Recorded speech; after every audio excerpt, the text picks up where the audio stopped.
Izin menjawab, moderator. Baik, saya persilahkan. Baik, terima kasih moderator atas kesempatannya. Jadi di sini saya akan menjawab pertanyaan pertama dari Sri Wahyuni. Tadi kan pertanyaannya, apakah benar semua jenis materi pembelajaran akan menjadi lebih efektif jika disajikan dengan bantuan warna dan gambar? Ataukah ada materi tertentu yang justru kurang tepat atau bahkan tidak efektif jika terlalu banyak menggunakan unsur visual? Jadi, jawabannya adalah tidak semua materi pembelajaran itu akan lebih efektif, kalau selalu memakai banyak warna dan gambar. Nah, visual kayak warna dan ilustrasi itu memang sangat membantu untuk materi yang kayak, berbentuk proses, atau bagian-bagian objek karena pasti akan lebih mudah untuk dipahami. Nah, tapi untuk materi yang berisi kayak rumus, definisi, atau penjelasan teori, memakai terlalu banyak visual itu akan membuat fokusnya kita itu terganggu. Jadi, warna dan gambar itu sebaiknya digunakan seperlunya dan sesuai dengan isi materi supaya benar-benar membantu kita dalam belajar, bukan hanya mempercantik tampilan dari materi tersebut. Mungkin itu saja sedikit jawaban dan saya kembalikan kepada moderator. Baik, terima kasih saya ucapkan atas jawabannya. Mungkin ada tambahan lagi dari pemateri lain, saya persilahkan. Permisi moderator. Baik, saya persilahkan. Baik, terima kasih untuk kesempatannya. Jadi saya tambahkan sedikit, menurut saya warna dan gambar itu memang bisa membuat pembelajaran itu lebih menarik, tetapi bukan berarti semua materi itu cocok dipenuhi oleh unsur visual. Ada juga materi yang memang terbantu dengan gambar, seperti kayak pembelajaran tentang struktur tubuh atau peta.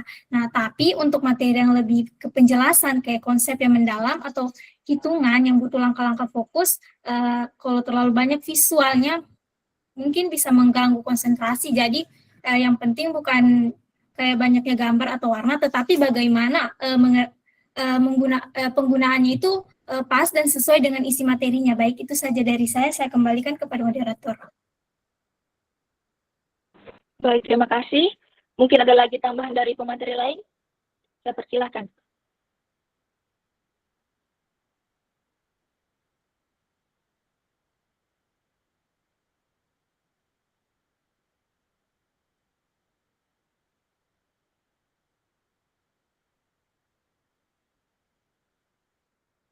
Saya rasa tidak ada.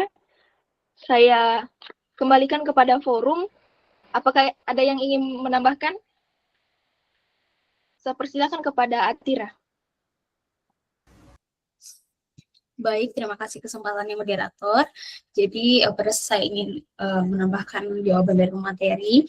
Kalau misalnya berdasarkan pertanyaan dari Wahyuni tadi, jadi tidak semua materi pembelajaran itu bisa ditambahkan dengan visual gitu. Karena ya betul juga yang dikatakan materi tadi, ada beberapa materi pembelajaran yang tidak membutuhkan banyak visual gitu. Kalau misalnya materi-materi yang butuh banyak visual, seperti kalau kita mau mempelajari sesuatu yang perlu kita lihat nyata secara langsung gitu. Misalnya mau mempelajari tentang organ tubuh atau ya organ tubuh mungkin ya gitu kan. Misalnya kita mempelajari organ-organ apa semuanya dalam tubuh kita gitu kan. Nah, sembari kita dikasihkan teori, kita juga perlu melihat ilustrasi nyatanya gitu. Makanya kita biasanya butuh yang namanya gambar visual. Tapi berbeda kalau kita mempelajari tentang materi filsafat mungkin yang sifatnya abstrak atau yang kita butuh konsentrasi yang lebih tinggi atau pemikiran yang lebih kritis terhadap suatu topik gitu kan. Nah, itu biasanya kalau terlalu banyak gambar itu akan sulit kita pahami. Misalnya juga kalau kita mau mempelajari tentang buku-buku yang tentang rambu lalu lintas gitu kan. Nah, biasanya kan orang-orang lebih paham lewat gambarnya gitu. Makanya itu butuh lebih banyak visual. Jadi kalau buku-buku yang materi-materi tentang yang membutuhkan konsentrasi tinggi itu biasanya kurang efektif untuk dengan materi visual yang lebih banyak. Itu dari saya kembalikan kepada moderator. Baik, terima kasih atas tanya. Mungkin ada lagi tambahan dari forum. Silakan untuk angkat tangan.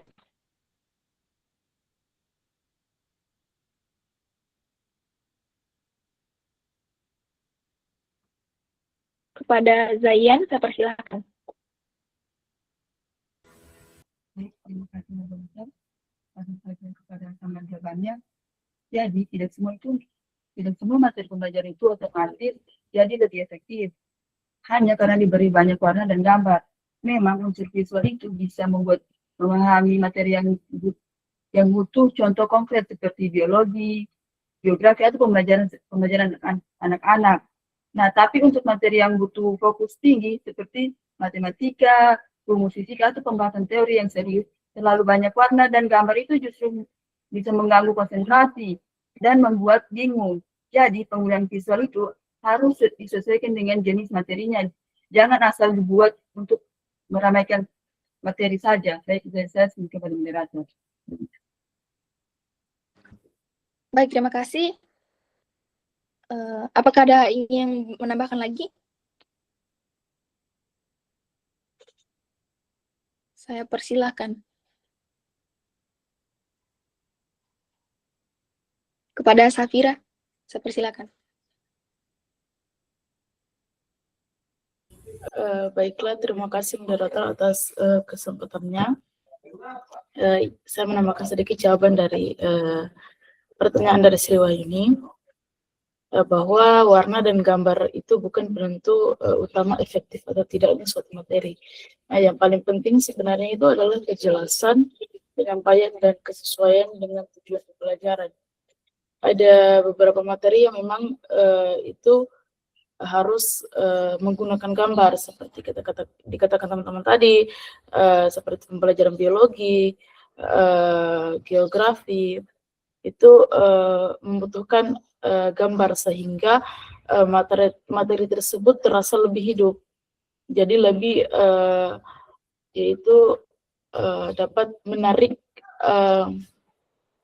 siswa untuk membacanya. Kemudian ada beberapa juga materi yang dimana dia itu tidak membutuhkan warna, karena itu biasanya berisi teks atau pembelajaran matematika seperti dikatakan teman-teman tadi. Nah, dimana jika tampilannya terlalu banyak gambar atau ramai, itu bisa membuat siswa itu cepat lelah atau cepat terdistraksi. Nah, sehingga bukan berarti semakin banyak warna dan gambar semakin bagus. Kuncinya itu ada pada keseimbangan. Visual itu sebaiknya digunakan untuk mendukung pemahaman, bukan hanya untuk mempercantik tampilan. Mungkin saja saya kembalikan kepada moderator. Baik, terima kasih atas tambahannya. Saya rasa sudah cukup jawabannya. Saya langsung saja kembalikan kepada penanya, apakah sudah bisa menerima jawaban dari pemateri dan juga tambahan dari forum.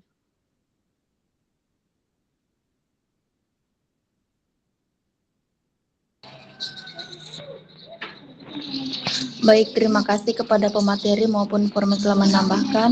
Jadi yang dapat saya simpulkan bahwa tidak semua materi pembelajaran ini harus ditambahkan gambar visual, karena ada materi yang cukup dipahami lewat pembelajaran serta latihan saja. Namun kan tidak semua memang materi ini membutuhkan visual, karena harus dilihat secara detail, bukan hanya dibaca. Kalau contohnya kayak kita belajar tentang sistem organ manusia, struktur sel, atau tentang rangka tubuh, kita ini kan harus dijelaskan dengan kalimat serta juga dengan gambar-gambar yang ada. Jadi gambar ini digunakan sesuai dengan kebutuhan materi. Jika materi ini perlu dilihat bentuk, susunan, atau prosesnya, maka visual ini sangat membantu. Tapi kalau materinya lebih ke perhitungan, rumus-rumusan, atau pemahaman konsep, gambar ini tidak terlalu diperlukan. Sekian, saya kembalikan ke moderator. Baik, terima kasih. Selanjutnya saya persilakan kepada pemateri untuk menjawab pertanyaan selanjutnya. Izin menjawab moderator. Baik, saya persilakan. Baik, saya akan menjawab pertanyaan dari Safira. Mana pertanyaannya itu, kalau di sekolah fasilitasnya masih terbatas, misalnya tidak semua siswa punya HP atau laptop, menurut kalian lebih cocok pakai Flipbook atau poster? Jelaskan alasannya. Jadi jika di sekolah fasilitasnya itu masih terbatas dan tidak semua siswa itu memiliki HP atau laptop, maka media yang lebih cocok digunakan itu adalah poster. Kenapa poster? Karena poster ini tidak memerlukan perangkat elektronik atau koneksi internet. Nah, terus sehingga siswa ini juga bisa melihat dan mempelajari secara bersama-sama di kelas. Nah, selain itu, poster ini juga mudah dibuat sederhana dan bisa langsung ditempel kayak di dinding sebagai bahan belajar. Nah, sedangkan kalau Flipbook ini membutuhkan HP atau laptop untuk membukanya sehingga akan sulit digunakan jika fasilitas yang tidak memadai. Nah, jadi dalam kondisi tersebut poster ini lebih efektif dan mudah diakses oleh semua siswa. Baik, sekian jawaban dari saya kembalikan kepada moderator. Baik, terima kasih saya ucapkan atas jawabannya. Kepada pemateri lain, apakah ada tambahan? Saya persilakan. Baik, saya persilakan. Baik, sebelumnya terima kasih atas kesempatan yang diberikan kepada saya. Perkenalkan, saya Ekong Bulita dengan dengan NIM A221231118. Tadi jawabannya sudah sangat jelas disampaikan oleh pemateri, yaitu mengenai poster. Nah, di sini saya sedikit menambahkan, yaitu selain poster, guru juga dapat menggunakan buku, modul, gambar tempel, atau papan tulis untuk dijadikan media pendukung. Nah, media-media tersebut mudah diperoleh, murah, dan tetap efektif untuk menyampaikan materi jika digunakan dengan cara yang kreatif. Dengan manfaat poster dan media cetak yang sederhana, proses pembelajaran tetap dapat berjalan dengan baik meskipun fasilitas teknologi masih terbatas. Nah, jadi yang terpenting di sini adalah cara guru menyampaikan materi agar siswa tetap aktif, tertarik, dan semangat belajar. Mungkin hanya sekilas tambahan dari saya. Lebih dan kurangnya mohon maaf, kembali kepada moderator. Baik, terima kasih. Mungkin ada lagi tambahan dari pemateri lain, saya persilakan.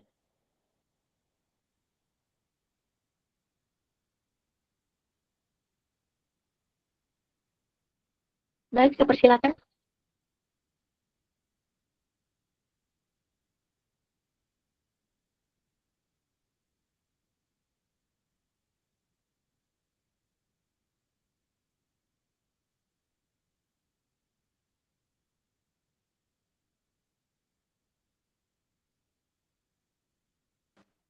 Mohon maaf, Dwini, suaranya tidak ada.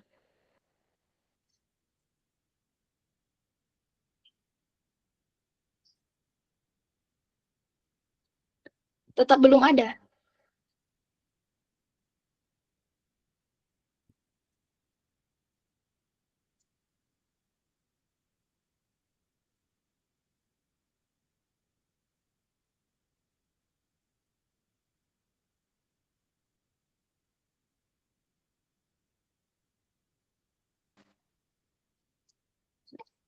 Mungkin, mohon maaf, Dwini, suaranya tidak kedengaran.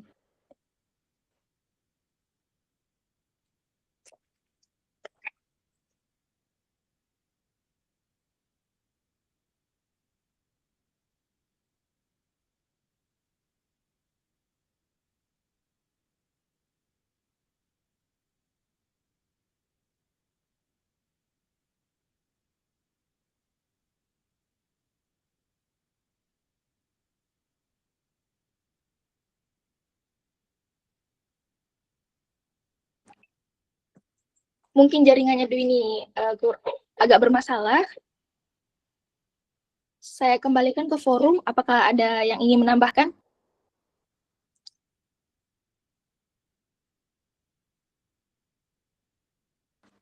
Baik, saya persilakan kepada Titi Marwati.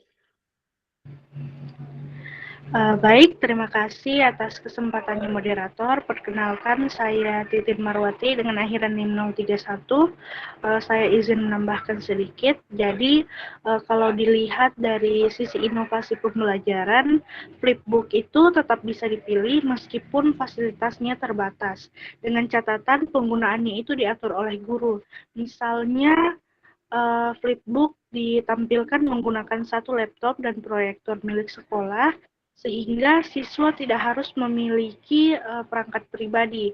Dengan cara ini, pembelajaran itu tetap bisa tetap terasa lebih interaktif karena Flipbook itu bisa memuat gambar yang bergerak, animasi atau tampilan yang lebih menarik dibanding poster. Selain itu, penggunaan Flipbook juga melatih siswa agar terbiasa dengan teknologi secara bertahap. Jadi meskipun fasilitasnya itu terbatas, Flipbook itu tetap bisa digunakan selama ada strategi yang menyesuaikan kondisi sekolah. Baik, itu saja, saya kembalikan kepada moderator.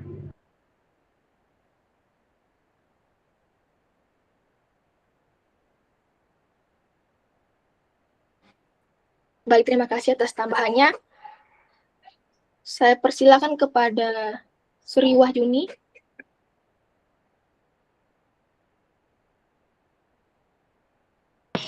Baik, terima kasih moderator. Di sini saya akan menjawab pertanyaan dari Safira. Langsung saja kepada jawabannya. Jadi kalau kita harus memilih antara Flipbook atau poster, kalau dilihat dari kondisi yang kekurangan internet, lebih baik kita ini menggunakan poster karena kelebihan dari poster ini dia ini tidak membutuhkan listrik atau internet dan bisa digunakan secara bersamaan serta dia ini lebih hemat biaya dan cocok untuk menampilkan poin-poin penting serta ringkas. Tapi kalau dari segi kekurangan, informasi yang ditempelkan masih terbatas, tidak interaktif serta kurang menarik. Tapi kalau dilihat dari kondisinya, kita ini lebih memilih ke poster.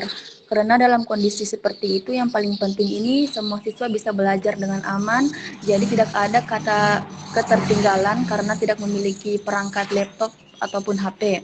Dan juga guru ini bisa menjelaskan secara lebih detail karena guru bisa menunjuk-nunjuk langsung yang ada pada poster. Selain itu, penggunaan poster ini juga lebih sederhana, tidak beresiko adanya gangguan teknis seperti laptop atau HP ini lowbat atau internet yang lalot. Sehingga proses pembelajaran ini lebih menjadi fokus dan lebih efektif. Kalau dalam situasi fasilitas terbatas, kita ini pilih media yang sederhana namun bisa diakses untuk kemampuan siswa yang paling logis. Sedangkan kalau Flipbook terutama yang digital memang menarik dan interaktif, tetapi kalau tidak semua siswa punya perangkat, pembelajaran juga bisa kurang efektif atau tidak merata. Sekian saya kembalikan ke moderator. Baik, terima kasih atas tambahannya. Mungkin ada tambahan lagi dari forum.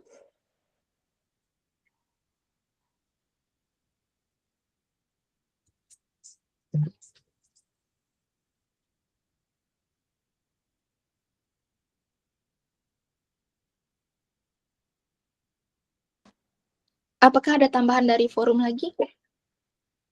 Saya persilakan.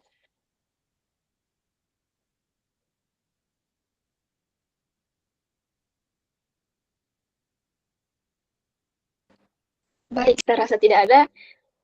Saya kembalikan kepada penanya, apakah sudah bisa menerima jawaban dari pemateri dan juga tambahan dari forum? Baiklah, terima kasih moderator atas kesempatannya. Saya dapat menerima jawaban dan tambahan dari teman-teman forum. Di sini saya dapat simpulkan bahwa poster yang lebih cocok digunakan itu adalah poster yang dimana dia ini lebih simple dan lebih cepat dibuat dan dapat diakses oleh semua siswa begitu.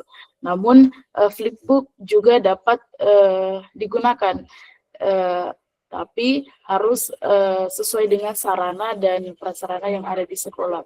Nah, mungkin flipbook ini dapat dibuat secara manual, entah itu berisi animasi, tapi ketika memasukkan teks di dalamnya itu mungkin membutuhkan waktu yang cukup lama untuk membuatnya, tetapi poster ini dia lebih tidak membutuhkan waktu yang lama seperti flipbook, sehingga dia ini lebih mudah diterapkan begitu. Ini saja saya kembalikan kepada moderator. Baik, terima kasih. Selanjutnya saya persilahkan kepada kelompok 2 untuk menjawab pertanyaan selanjutnya. Baik, di sini saya akan menjawab pertanyaan dari Sri Wildayani.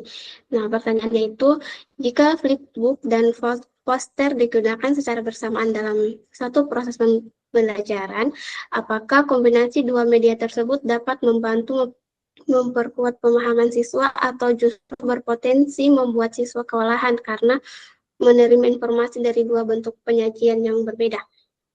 Nah, jadi jawabannya, penggunaan flipbook dan poster secara bersamaan sebenarnya bisa membantu memperkuat pemahaman siswa asalkan digunakan dengan cara yang tepat dan juga tidak berlebihan.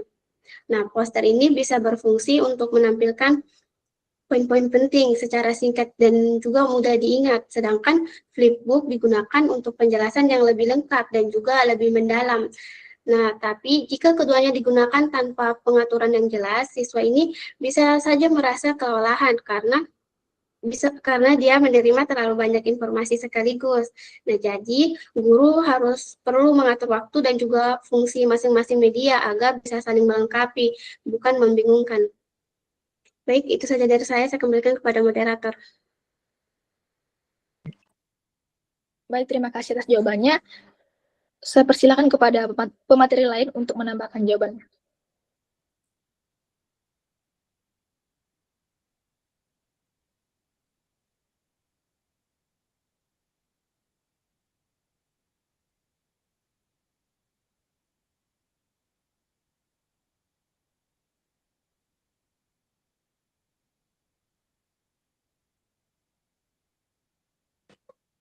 Apakah ada tambahan dari pemateri?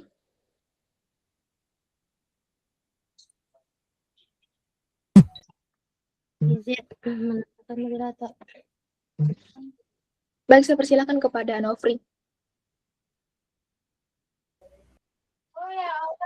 Baik, saya akan menambahkan sedikit. Penggunaan flipbook dan poster ini secara bersamaan itu bisa membantu pemahaman siswa jika keduanya itu kayak digunakan sesuai fungsinya. Nah, poster ini juga dapat digunakan untuk menarik perhatian di awal pembelajaran dan melibatkan informasi penting kayak secara singkat. Sedangkan flipbook ini bisa digunakan untuk menjelaskan materi secara lebih detail. Nah, dengan cara ini siswa itu juga tidak hanya melihat ringkasan, tetapi juga memahami penjelasan lengkapnya. Namun, jika guru tidak mengatur penggunaannya dengan baik dan menyampaikan terlalu banyak informasi sekaligus, siswa ini juga bisa merasakan kewalahan. Jadi, kombinasi kedua media ini akan lebih efektif jika digunakan secara terarah dan tidak berlebihan. Baik, sekian teman dari saya, kembalikan kepada moderator. Baik, terima kasih. Saya persilakan kepada Dwini. Baik, terima kasih. Jika kita melihat dari sudut pandang yang berbeda, terutama pada sisi psikologi, desain, dan manajemen kelas, kombinasi flipbook dan poster bisa dilihat sebagai alat untuk mengatur ritme belajar. Nah, pada poster itu sebagai point of reference. Nah, saat siswa sedang diskusi, kelompok dan lupa satu istilah kunci, mereka cukup melirik ke dinding poster tanpa harus menghentikan alur kerja mereka. Sedangkan flipbook ini sebagai deep focus saat mereka butuh jawaban. Nah, mereka harus membuka membuka Flipbook. Nah, intinya poster ini mengurangi beban kognitif siswa karena mereka tidak perlu menghafal segalanya. Itu saja yang bisa saya tambahkan. Saya kembalikan kepada moderator. Baik, mengingat waktu tinggal 1 menit lagi, saya persilakan kepada satu forum untuk menambahkan. Izin menambahkan, moderator. Baik, saya persilakan kepada Fitri. Baik, terima kasih atas kesempatannya, moderator. Saya akan menambahkan sedikit bahwa penggunaan Flipbook dan poster bersama-sama bisa efektif karena keduanya itu punya fungsi yang berbeda. Flipbook itu membantu siswa dapat memahami proses secara pelan-pelan karena bisa dibaca berurutan. Nah, sedangkan poster itu dapat membantu siswa melihat gambaran besar secara cepat. Nah, jadi otak siswa itu tidak harus memproses semuanya sekaligus. Nah, selama guru mengatur waktunya, misalnya Flipbook dulu lalu poster. Nah, siswa malah lebih mudah menghubungkan informasi. Nah, contohnya itu misalnya pada materi sistem pernapasan manusia. Nah, saat pembelajaran ini siswa bisa membaca Flipbook yang menjelaskan alur udara masuk dari hidung sampai paru-paru beserta bagian dan fungsi-fungsinya. Nah, setelah itu guru juga dapat menunjukkan poster yang hanya berisi gambar organ pernapasan lengkap dengan panah aliran udara. Nah, siswa ini akan lebih mudah paham karena sudah tahu penjelasannya, lalu juga poster itu akan membantu mereka mengingat posisi dan urutan-urutan organ tersebut. Baik, itu yang dapat saya tambahkan. Saya kembalikan kepada moderator. Terima kasih. Baik, terima kasih. Karena waktu sesi diskusi sudah selesai, saya selaku moderator memohon maaf apabila dalam memandu jalannya diskusi ada terdapat kekurangan dan juga kesalahan. Akhir kata saya ucapkan wassalamualaikum warahmatullahi wabarakatuh. Saya kembalikan kepada Ibu.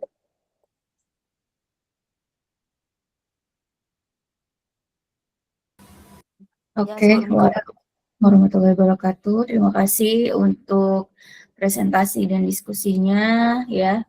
Walaupun ada satu penanya tadi belum diberi kesempatan untuk menyimpulkan ya, karena memang waktunya sudah habis, sudah lewat dari 2 menit. Nah, sekarang adik-adik kita masuk ke bagian tambahan materi. Di sini ada banyak hal yang mau saya tambahkan ya. Jadi di sini sudah saya catat semua yang aktif dan nanti saya akan cocokkan dengan notulen ya. Catatannya seperti apa. Nah, sepertinya untuk pertemuan kedua sampai pertemuan ke-7 itu bakal pindah-pindah layar saya, jadi tidak seperti pertemuan ketiga, ini pertemuan ketiga. Jadi mohon maaf kalau misalkan kayaknya mulai dari pertemuan ketiga sampai pertemuan ke-7 itu saya tidak bisa dalam satu PPT karena nanti akan pindah-pindah layar ya, karena akan saya mau kasih lihat segala macam media ya. Tapi tadi sebagai catatan untuk kelompok 2, walaupun memang sudah diberikan contoh seperti apa Flipbook dan juga poster, tetapi itu sepertinya bukan produk yang asli. Entah itu kalian prompt di AI kah atau bagaimana ya. Tapi harusnya sih kalian bisa tampilkan seperti apa sih aslinya. Karena ya kalau kita tidak sesuai dengan contoh aslinya, maka mungkin konsep dari yang kita bahas itu mungkin masih keliru dari pemahaman kalian gitu ya, begitu. Jadi lain kali untuk pertemuan-pertemuan selanjutnya, kalau saya minta kasih contoh, cari contoh aslinya, produk aslinya. Kalian hanya menampilkan contoh, bukan kalian yang membuat gitu ya. Mencari itu tidak susah gitu ya, karena kalau aslinya itu lebih baik dibandingkan yang berupa tadi tiruan tadi. Nah, ini sebagai kalian bisa lihat di sini sebagai penguat dari kenapa sih kita itu perlu media pembelajaran di dalam kelas ya, baik itu di sekolah ya. Karena kalau kalian bisa bandingkan di sini, saya kasih ilustrasi yang mana sih yang lebih mudah dipahami gitu ya. Dimana ini adalah sebenarnya salah satu peran dari media pembelajaran. Yaitu kalau kita bandingkan di sini adik-adik, di sini saya simbolkan bintang itu untuk menandakan bahwa sebenarnya media tersebut lebih bagus gitu ketika kita menggunakan media tersebut gitu ya dengan perwakilan bintang. Misalkan satu ini ya, kalau misalkan guru itu hanya menjelaskan saja secara lisan atau kayak ada tulisan misalkan di papan tulis yang guru itu jelaskan, misalkan untuk si siswa itu memahami bunga yang mahkotanya berwarna merah itu terdiri dari 5 helai. Bayangkan siswa itu disuruh memahami penjelasan ini. Tidak ada visualisasinya. Makanya saya berikan 1 bintang di sini. Bisa saja siswa tahu gitu bunga yang mahkotanya berwarna merah itu terdiri dari 5 helai walaupun tanpa gambar. Karena mungkin mereka sudah melihat bunga itu seperti apa. Tapi bagusnya lagi dibandingkan dengan penjelasan ini, bintang 2 ini. Misalkan ya guru memberikan gambar gitu ya, guru menggambar di papan tulis dengan coretan tangan bahwa dengan menjelaskan dan juga memberikan gambar bahwa bunga yang mahkotanya berwarna merah itu terdiri dari 5 helai, itu gambarnya seperti ini gitu. Ada warna, ada bentuk ya. Tapi dibandingkan dengan gambar ini coretan tangan ya, ini saya salah tambahkan 3 ya bintangnya. Nah, itu lebih mudah dipahami kalau misalkan guru itu memberikan gambar aslinya. Kalau ini kan yang gambar coretan tangan ini kan hanya berupa skemanya ya. Tapi aslinya itu bentuknya seperti apa? Oh, bentuknya seperti ini gitu. Jadi guru bisa menjelaskan sambil menampilkan gambar aslinya bahwa ternyata ada apa namanya? Gambar bunga yang mahkotanya 5 helai gitu ya. Bentuk mahkotanya seperti ini yang ada langsung asli gitu ya objeknya, tapi gambar ini apa namanya objek ini berupa gambar gitu. Nah kemudian di sini yang di bawah bintangnya 4, guru menjelaskan tapi sambil memperlihatkan video gitu ya, video tentang bunga asli. Misalkan guru itu merekam ada di taman gitu ya, ada bunga yang berwarna merah 5 helai mahkotanya gitu ya. Dilihat zoom in zoom outnya gitu, bisa diperdekat, bisa diperjauh gitu ya. Nah ini lebih dipahami lagi oleh siswa. Nah yang paling dipahami pastinya adalah bunga asli yang dibawa ke kelas atau si siswanya itu diantar langsung melihat bunga itu di mana gitu. Nah tapi dengan ini kan kadang tidak bisa selalu terjadi seperti ini ya di kelas ya. Karena pasti ada objek-objek dari materi biologi itu yang nggak bisa dibawa ke kelas gitu. Misalkan kayak dibawa gajah gitu ke dalam kelas itu nggak bisa gitu ya. Harus mungkin ke kebun binatang dan itu pasti ya punya alokasi waktu yang mungkin tidak mencukupi misalkan dan lain sebagainya. Maka guru itu harus bisa melihat gitu efektivitas dari level-level dari media pembelajaran yang bisa dia berikan untuk menjembatani objek aslinya gitu. Kalau objek aslinya itu sulit untuk dibawa ke kelas begitu. Ini satu apa ya penguat saja untuk kenapa sih kita belajar media pembelajaran ya. Nah sekarang saya masuk ke bagian misalkan ini ya, pertama poster ya. Poster itu harusnya sih seperti ini yang diperlihatkan oleh kelompok 2 gitu, bahwa poster itu bentuknya begini, yang pernah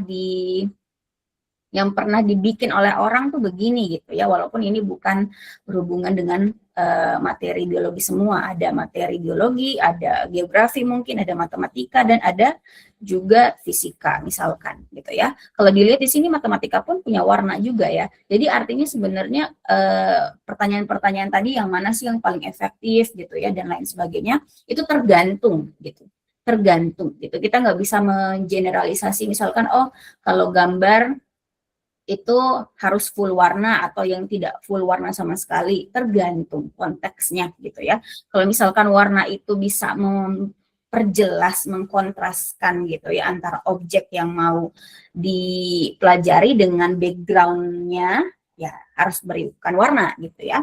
Tapi juga komposisi warnanya itu harus diperhatikan. Misalkan ini contoh poster ya, berarti adik-adik udah tahu poster itu contohnya seperti ini. Nah, kemudian saya mau kasih lihat terkait flipbook. Nah, jadi saya jumping around atau enggak ini ya, enggak sistematis untuk menjelaskan karena saya ngikutin si ininya apa namanya jendelanya gitu ya. Misalkan apa sih kalau poster itu adik-adik tadi udah tahu dia itu ada ke poster dulu aja mungkin ya. Nah, ini adalah salah satu tugas akhir mahasiswa. Jadi saya akan memberikan gambar contoh dari media-media yang kita lagi pelajari sekarang. Nah, pertama itu poster ya. Nah, di sini adik-adik ini salah satu contoh tugas akhir poster, tapi ini bentuknya adalah e-poster, jadi bukan poster yang dicetak gitu ya, yang kelihatan memang ukurannya besar gitu ya.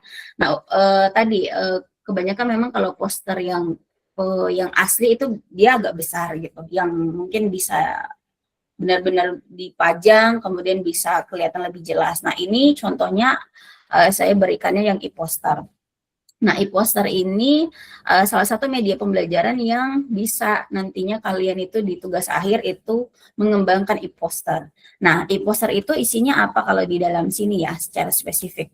Pertama ada judul, gitu ya, ada judul tema dari apa yang mau dibahas di poster tersebut. Kemudian ada di sini definisi atau kayak informasi umum gitu, karena tidak semua orang tahu, misalkan apalagi poster-poster yang isinya itu spesifik gitu ya. Kalau misalkan tadi posternya tentang jagalah kebersihan, itu kan mungkin informasinya umum ya, untuk masyarakat umum. Tapi kalau untuk informasi yang spesifik misalkan tentang lamun begini ya, jadi perlu memang adanya definisi gitu ya, atau kayak istilah yang si orang yang membaca itu tahu bahwa yang dibahas itu apa gitu. Jadi ada definisi secara singkat gitu ya. Kemudian mungkin ada manfaat gitu ya, ataupun ada fakta-fakta menarik di sini ya. Nah, kalau kalian lihat di sini adik-adik poster yang dibikin itu sudah sesuai gitu ya dengan poster yang baik ya. Walaupun nanti saya akan kasih lihat saya selaku validator dari tugas ini itu ada penilaiannya. Nanti saya akan kasih lihat seperti apa. Nah, at least poster itu memuat tadi ada materi gitu ya, tapi materinya tidak sedetail yang ada di flipbook nantinya. Materinya itu hanya berisi kayak deskripsi singkat atau kayak keterangan dari yang mau dijelaskan. Nah, walaupun di sini memang ada gambar di sini ya, tapi kalau kalian perhatikan, gambar ini pun juga kurang jelas. Tapi at least di poster itu ada tema atau judul, kemudian ada gambar, entah gambarnya itu berupa grafik atau objek langsung, atau kayak siklus gitu ya, atau apa ya, visualnya itu ada gitu ya. Jadi bukan berupa kata-kata doang, tapi ada visual dan juga ada yang berupa kata-kata atau penjelasan. Nah, tapi penjelasannya juga harus yang bukan satu paragraf satu paragraf full, bukan gitu ya. Nah, seperti ini contohnya gitu ya. Kemudian juga background-nya ada mungkin ya, tapi penggunaan background atau kayak pemilihan background itu juga harus disesuaikan dengan kontras isi yang mau kita tonjolkan. Jangan sampai background itu lebih rame atau lebih membuat kita itu tertarik dengan backgroundnya dibandingkan isinya gitu ya.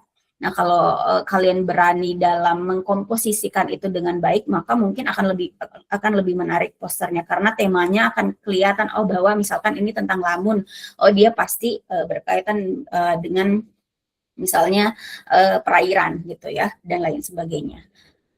Begitu ya. Ini contoh poster adik-adik ya. Jadi poster itu bisa berupa e-poster atau elektronik seperti ini ya. Kemudian bisa juga yang ditempelkan langsung gitu ya.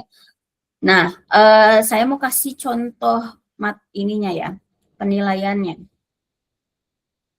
karena saya selaku validator biasanya ya. Jadi adik-adik nanti ketika kalian itu mengembangkan sebuah media pembelajaran di pertemuan bersama dosen kedua, kalian akan nanti disuruh menilai kan media pembelajaran itu seperti apa. Nah, sebenarnya itu adalah latihan kalian untuk mengetahui bahwa media pembelajaran itu bukan hanya sekedar dibuat, tetapi juga harus dinilai, karena media itu harus relevan gitu ya, dengan misalkan yang menjadi targetnya gitu. Nah, di dalam, biasanya di tugas akhir di prodi kita itu ada tiga apa ya, validator gitu ya, artinya 3 orang ahli yang akan menilai. Ada ahli media di sini yang kalian bisa lihat, kemudian ahli isi, dan ahli desain gitu ya. Nah, itu ketiganya itu punya sendiri penilaiannya gitu. Misalkan ahli media ya dia menilai tentang medianya misalkan, terus ahli isi melihat kontennya apakah benar atau tidak dan lain sebagainya gitu ya. Nah, di sini saya memberikan penilaian juga. Jadi adik-adik kalau misalkan nanti mengembangkan tugas akhirnya berupa media, maka pasti tidak jauh-jauh dengan adanya penilaian dari validator gitu. Biasanya validatornya itu adalah dosen. Nah, di sini yang bisa dilihat adalah ada skor yang kita berikan gitu, dan itu disesuaikan dengan objek yang kita nilai ya. Karena tadi misalkan, oh ini flipbook ya. Ini misalkan ya, ini tadi yang punyanya poster. Jadi kita sesuaikan dengan apa yang kita nilai ya. Misalkan di sini dari skor 1 sampai 5, di mana 5 paling bagus dan 1 paling rendah nilainya.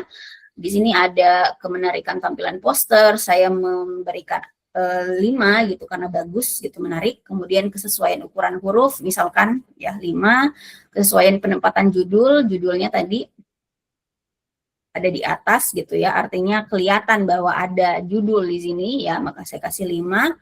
Kemudian kesesuaian antara huruf dan warna sampul juga 5. Nah, di sini ada juga skor yang selain 5, misalkan kesesuaian materi dan media yang digunakan.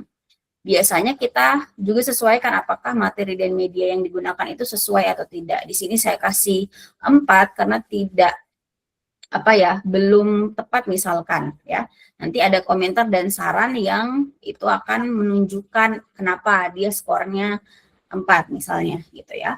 Lalu kualitas gambar yang digunakan, ketepatan ukuran gambar gitu ya. Di sini saya kasih skor 3 karena ya itu tadi gambarnya ada tapi hanya sekedar kewajiban gitu ya, bukan memperlihatkan kualitas gambarnya. Kalau kalian lihat di sini juga mungkin secara objektif bisa kalian lihat bahwa ya gambarnya ya nggak bisa jelas nih yang mana akar, yang mana batang, yang mana daun gitu ya, hanya sekedar difoto dengan meteran misalkan gitu ya. Jadi itu pasti akan mempengaruhi skor dari nilai si media tersebut gitu ya.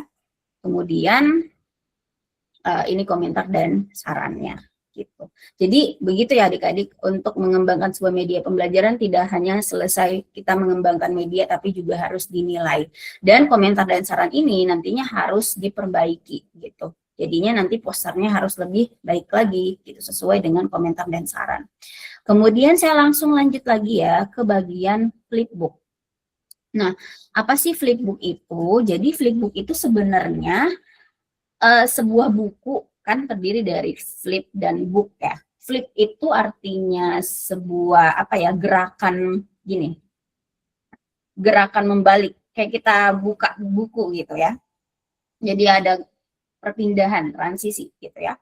Dan book itu buku. Jadi artinya sebenarnya buku biasa itu bisa dibikinkan flip, bentuk flipnya gitu, atau bentuk gerakan seperti ini gitu. Nah, untuk kita bisa menampilkan flipbook itu memang tadi tidak bisa secara manual gitu ya, atau kayak ya buku yang kita pegang. Walaupun sebenarnya istilah flipbook kan ini misalkan buku, terus kita balik itu sebenarnya namanya flip juga, kita membalik. Tapi maksud di flipbook ini adalah kita memakai sebuah website atau aplikasi gitu yang biasanya itu khusus untuk menampilkan buku yang bisa kita buka seperti kita membuka buku aslinya yang fisiknya gitu ya.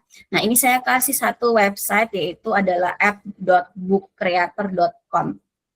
Kalian bisa cari misalkan website ini, kemudian daftar lewat Google, akun Gmail kalian, terus kalian coba lihat fitur-fiturnya di dalam gitu ya. Nah, ini bisa kalian pakai untuk membuat tadi tampilan flip tadi gitu ya. Karena kalau misalkan bentuknya seperti ini sebenarnya buku biasa gitu. Ya kalau misalkan kita mau baca ya udah kita tinggal geser aja dari atas ke bawah, scroll gitu. Ini nggak ada efek flipnya gitu ya, nggak ada efek flipnya ini. Ya udah kita buka aja kayak gini terus udah deh gitu ya. Tapi dengan mungkin kita menggunakan website atau aplikasi yang membuat buku itu terlihat atau ada efek apa sih, pergeseran halaman gitu ya, membuka si halaman-halaman itu membuat mungkin saja nanti buku itu bisa lebih menarik. Karena biasanya ada suaranya juga sih, kayak bunyi gerakan kita membuka itu dengan kita klik next gitu ya, ini klik next ini. Itu sebenarnya ada misalnya website-website yang memberikan efek suara itu kayak bunyi ketika ada halaman dibuka gitu ya. Nah, ini kayaknya sepertinya tidak ada gitu ya. Nah, ini berarti artinya flipbook itu apa? Flipbook itu berarti ya sebuah media yang membuat buku digital atau buku elektronik biasa yang kita pakai atau kita baca di di gadget atau di HP kita atau di laptop kita gitu ya, itu seolah-olah seperti kita membaca buku fisiknya gitu karena ada tadi transisi gerakan gitu dan mungkin suara balikin halamannya gitu. Nah, jadi memang terbatas hanya bisa digunakan di device-device atau gadget-gadget kita gitu, tidak bisa secara fisik tentunya gitu ya. Nah, kemudian kalau adik-adik di sini bisa lihat, berarti apakah flipbook itu bisa dibuat langsung misalkan di website ini bisa, atau misalkan bisa nggak buku biasa tadi, e-book yang tadi itu jadikan flipbook juga bisa gitu. Jadi ada dua pilihan, kita mau membuat flipbook itu dari awal di website flipbooknya atau ada buku elektronik yang kita upload di website flipbook itu untuk jadi flipbook gitu. Jadi bisa dua-duanya gitu ya. Ini contohnya, jadi adik-adik ini adalah contoh misalkan saya membuat handout mengenai sistem saraf gitu ya. Ini kan buku biasa aja gitu. Jadi saya pakai Canva. Oh iya, tadi poster itu kita bisa pakai Canva kan. Kalian pasti juga sudah familiar dengan Canva. Jadi saya tidak tampilkan Canva di sini. Jadi poster kita bisa buat manual, sebenarnya kayak ada karton besar gitu, ukuran besar gitu yang kosong, kemudian kita bisa bikin poster langsung lewat tangan kita, handmade gitu ya. Itu bisa saja berupa poster seperti itu, atau bisa juga berupa poster yang kita bikin secara elektronik yang mungkin menggunakan misalkan website-website yang banyak gitu ya, elemen-elemen gambarnya dan lain sebagainya seperti Canva gitu. Nah, ini juga sebenarnya saya pakai Canva untuk membuat buku ini atau handout ini gitu ya. Nah, kalau buku yang seperti ini dijadikan flipbook bisa. Jadi dengan cara kita tadi masuk ke bagian website tersebut gitu ya, yang menyediakan flipbook, kemudian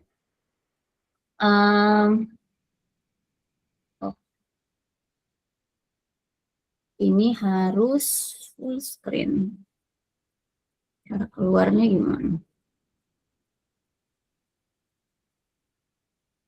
Coba ulang lagi ya. Book Creator.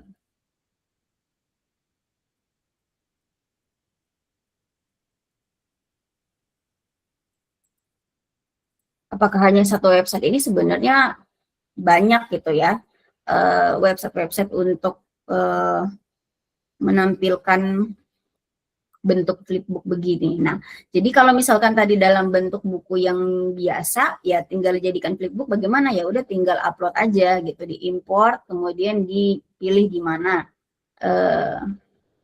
si file tersebut yang ada di HP kalian atau di laptop kalian gitu ya. Kemudian ya udah setting aja tampilannya yang mana. Bisa bentuknya kayak portrait begini atau landscape, atau bisa kayak kita bikin komik dan lain sebagainya. Nanti silakan aja berkreasi sendiri. Nah, tapi kalau misalkan mau blank books juga bisa, atau buku yang kita memang benar-benar mau bikin itu di websitenya gitu, itu juga bisa. Diklik aja blank books, terus habis itu kita mau ukuran apa, yang square atau yang apa. Nah, di sini itu ada unsur-unsurnya, misalnya kayak ada image, ada pen, ada teks, ada record. Jadi kita bisa merekam suara kita ketika kita itu misalkan nanti si flipbooknya udah kelar, kita share ke siswa kita, terus ketika mereka buka, itu ada rekaman suara kita gitu. Misalkan mau menjelaskan, ada penjelasan terkait apa gitu di buku tersebut gitu ya. Jadi ada macam-macam di sini. Jadi bukan kayak kanvas kosong aja ya.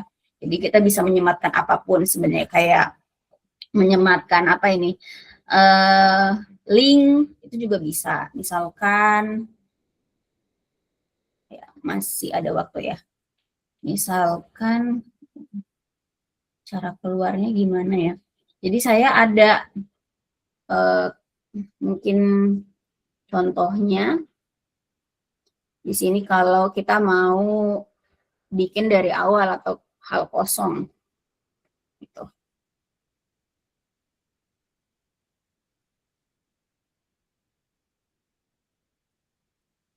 Misalkan kemarin itu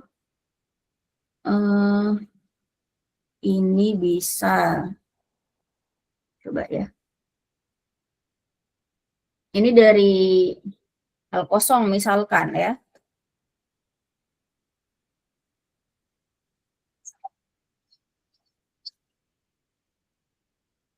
Nah, itu kalau mungkin kedengaran nggak ya, ada suara di situ. Jadi ini kita bisa mulai dari awal gitu ya, kita sisipkan gambar, atau misalkan kita sisipkan suara, kita sisipkan video, dan lain sebagainya gitu. Jadi silakan dicoba aja.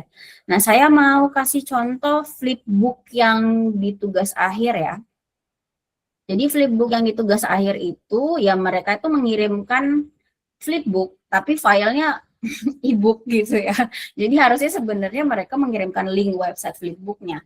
Nah, ini contoh flipbook yang dibikin juga ya. Materinya tentang jenis-jenis gulma. Ya, jadi nggak ada bedanya sebenarnya antara buku elektronik dengan apa namanya, ya itu tadi. Maksudnya nggak ada bedanya kita itu apakah mau bikin dari e-book biasa begini, nanti di flipbookan gitu ya, atau kita bikin flipbooknya mulai dari di websitenya itu. Karena ya buku elektronik seperti ini saja, kalau ini dia ukurannya buku saku gitu ya, kecil, itu bisa saja kita upload di website flipbook tadi, jadinya nanti dia bentuknya buku flipbook gitu ya, seperti ini misalkan. Oh, ini yang tadi ya, coba saya kasih lihat lagi. Tadi saya kasih masuk e-book yang tadi itu di sini, jadi nantinya dia bentuknya adalah flipbook gitu. Yang ini tadi ya. Jadi ini tugas akhir mahasiswa yang dia itu bikin flipbook. Seperti itu. Ya. Jadi ya begini bentukannya. Gitu ya. Oke.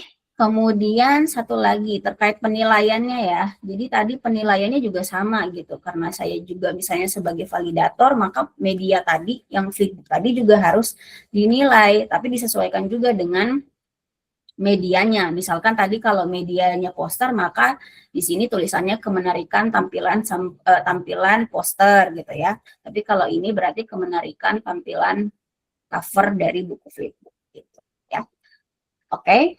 Itu saja tambahan dari saya, semoga bisa apa ya, menarik, karena itu tadi adik-adik media pembelajaran itu kita bisa diskusikan panjang lebar gitu ya, dari diskusi terkait efek atau kayak pengaruhnya di kelas itu seperti apa gitu ya.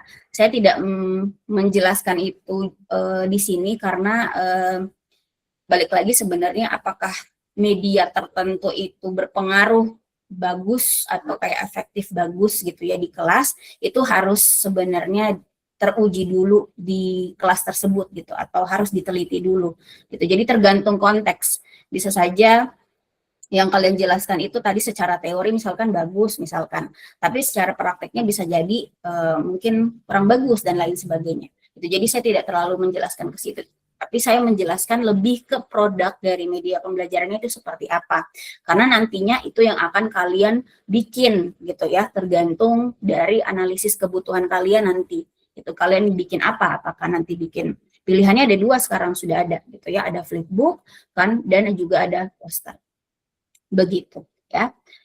Ini juga misalkan contoh poster. Nah, contoh poster seperti ini kalian sudah bisa memberikan penilaian apakah sudah bagus atau belum gitu ya, dari karakteristik poster tersebut. Begitu. Oke. Itu saja tambahan dari saya. Saya langsung ke presensi ya, karena sudah waktunya. Adik-adik, sebelumnya saya mohon maaf karena mengambil waktu hari liburnya ya, karena kita tidak tahu kapan lagi bisa masuk. Kebanyakan kayak dosen-dosen itu ngambilnya di hari Jumat pekan lalu, sepertinya mungkin ada juga kalian yang ada kelas di hari Jumat. Nah, saya tidak bisa di hari Jumat itu karena saya menguji gitu. Jadi jadwal hari Jumat itu biasanya dipakai untuk menguji. Jadi kalau misalnya saya ambil waktu di hari Jumat, saya tidak bisa menguji. Jadi memang ada yang harus dikorbankan. Sehingga di sini tidak bisa saya mengklik tanggal 16 ini. Bisa nggak? Oh bisa. Kirain tidak bisa karena hari libur ya. Oh ternyata bisa adik-adik. Jadi mohon maaf ya atas itu ya. Oke, di sini saya tulis Meet ketiga, kemudian media pembelajarannya itu flipbook dan poster.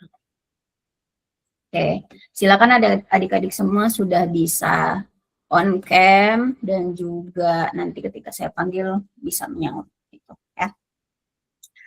Nur Anissa Fitri hadir Bu. Oke. Ekong Bulita Hadir Ibu.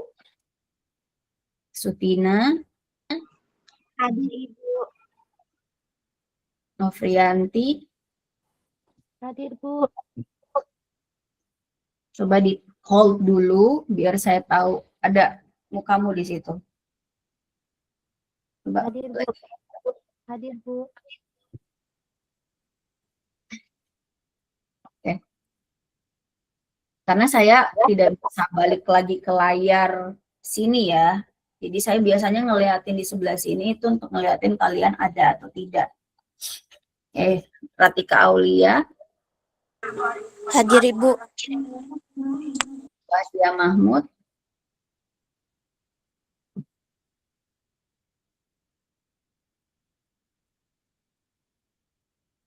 Sastia Almeira. Hadir Ibu. Titin Marwati. Hadir Ibu. Sri Wildayani. Hadir Ibu. Atira Ramadhani. Hadir Ibu. Oke. Zayan Salsabila. Hadir Ibu. Nur Lilis.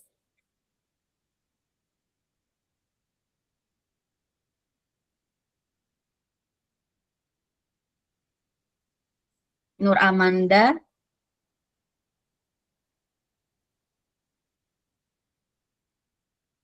Fitriani. Hadir Ibu. Hadir Ibu. Safira. Hadir Ibu. Rini Febrina. Hadir Ibu. Nur Fadila. Hadir Ibu. Arda Putri Karisma. Hadir Ibu. Febrianti. Hadir Bu. Sri Wahyuni. Hadir Ibu. Aprianti.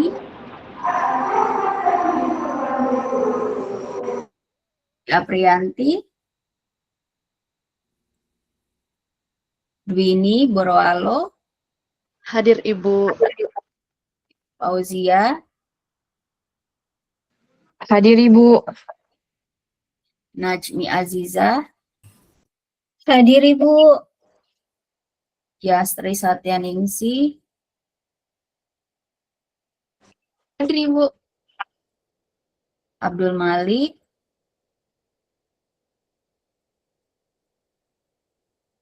Nur Alifia.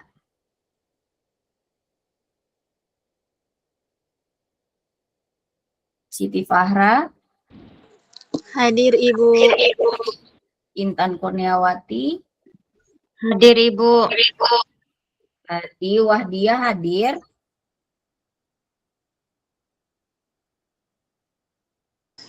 Iya Ibu. Hadir. Hadir. Oke. Ada lagi yang belum saya panggil karena keskip.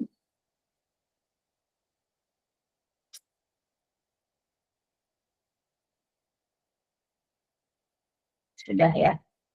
Oke, saya simpan. Oke, sudah tersave. Jadi ini adik-adik untuk poster, untuk poster. Udah fokus. Untuk mind map, karena ngeliatin poster. Untuk mind map adik-adik, untuk kebijakan sekarang, jadi mind map itu kalian kerjakan di tulis tangan ya. Jadi jangan ada yang mungkin pakai Canva mungkin ataupun pakai media lain, biar saya tahu apakah itu kalian copy paste atau enggak gitu, misalkan dari AI atau dari ChatGPT. Walaupun sebenarnya itu juga belum 100% bisa saya nilai dengan objektif, tapi coba nanti yang dari pertemuan kedua mungkin bikin pakai Canva, itu coba pakai tulis tangan aja gitu, biar saya bisa baca apakah mungkin bisa terbaca itu asli atau tidak dari kalian. Begitu. Jadi nanti silakan tinggal di-upload di sini kalau sudah. Kemudian tadi untuk pemberitahuan kepada yang belum mengerjakan mind map Meet 2 karena nilainya belum ada, maka kalian mengisi di sini, menguploadnya di bagian folder late, jangan di folder on time. Karena kalau di folder on time saya tidak akan ngecek lagi satu-satu karena banyak sekali yang sudah mengumpulkan di pekan lalu, begitu ya. Nah, kemudian kebijakan yang kedua, kalian tidak menggunakan media lain untuk membuat mind map, tapi tulis tangan. Terus yang kedua, itu karena mungkin komplainan dari jaringan kalian di pekan lalu itu ya, sudah banyak juga komplain yang saya terima dari dari kita itu mungkin membagi jaringannya itu kali ya, karena kalian harus masuk ke Google Meet, tapi juga kalian harus mungkin mengupload. Jadi saya mungkin akan tutup Google Meet ini sekarang, tapi kalian silakan langsung mengerjakan itu. Jadi nanti mulai dari pertemuan sekarang sampai pertemuan ke-7 itu kita selesaikan dulu Google Meet-nya, sambil kalian kerjakan itu, biar nanti kalian bisa upload dengan on time gitu, karena jaringannya tidak terbagi dua tadi. Nah, pengumpulannya tetap di jam 9:10. Kalau ada komplainan terkait belum terkirim atau apalah itu, biar kalian akhirnya tidak ada di situ tugasnya terkirim, kalian lihat misalnya belum ada, misalkan tugas kalian terkirim, maka tolong kasih tahu ke saya di Google di WhatsApp group, biar mungkin saya bisa tindak lanjuti lagi, begitu ya. Kalau tidak ada komplainan kalian, berarti saya akan tutup aksesnya di jam 9:10. Seperti itu. Terima kasih banyak untuk pertemuan ke-3 hari ini. Kita